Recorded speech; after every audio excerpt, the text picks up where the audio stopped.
تین انسان تین چیزوں سے محروم رہیں گے: غصے والا صحیح فیصلے سے، جھوٹا عزت سے، اور جلد باز کامیابی سے۔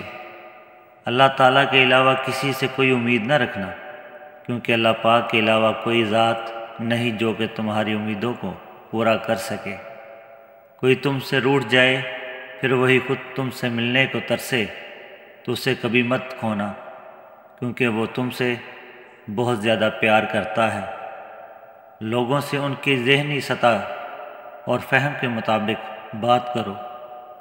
دو طرح سے چیزیں دیکھنے میں چھوٹی نظر آتی ہیں، ایک دور سے، دوسرا غرور سے۔ کسی کے برا کہہ دینے سے نہ ہم برے ہو جاتے ہیں نہ اچھے۔ اپنی زبان سے ہر شخص اپنا ظرف دکھاتا ہے، دوسرے کا عکس نہیں۔ علم تمہیں راہ دکھاتا ہے اور عمل تمہیں مقصد تک پہنچا دیتا ہے۔ جو شخص کسی کے عیب کی تلاش میں رہتا ہے اسے کوئی نہ کوئی عیب مل ہی جاتا ہے۔ اگر تم چاہتے ہو کہ تمہاری کوئی دعا رد نہ ہو تو اپنے دن کا آغاز صدقہ دینے سے شروع کیا کرو۔ مشکلات ہمیشہ بہترین لوگوں کے حصے میں آتی ہیں، کیونکہ وہ اس کو بہتر طریقے سے انجام دینے کی صلاحیت رکھتے ہیں۔ کبھی بھی اپنی جسمانی طاقت اور دولت پر بھروسہ نہ کرنا، کیونکہ بیماری اور غربت آنے میں دیر نہیں لگتی۔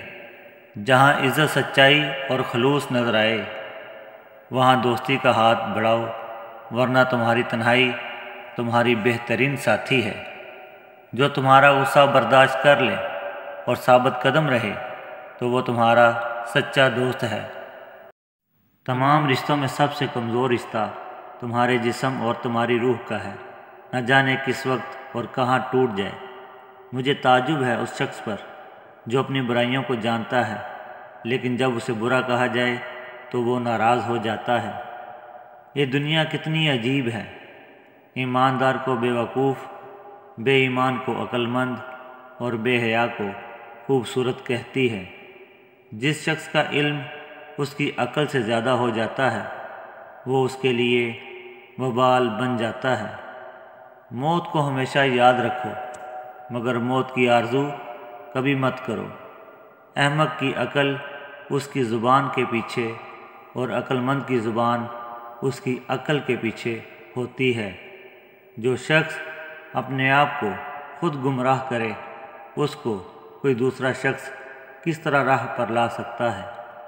جب کوئی بات آدمی دل میں پوشیدہ رکھتا ہے تو زبان سے اس کے اشارے مل جاتے ہیں۔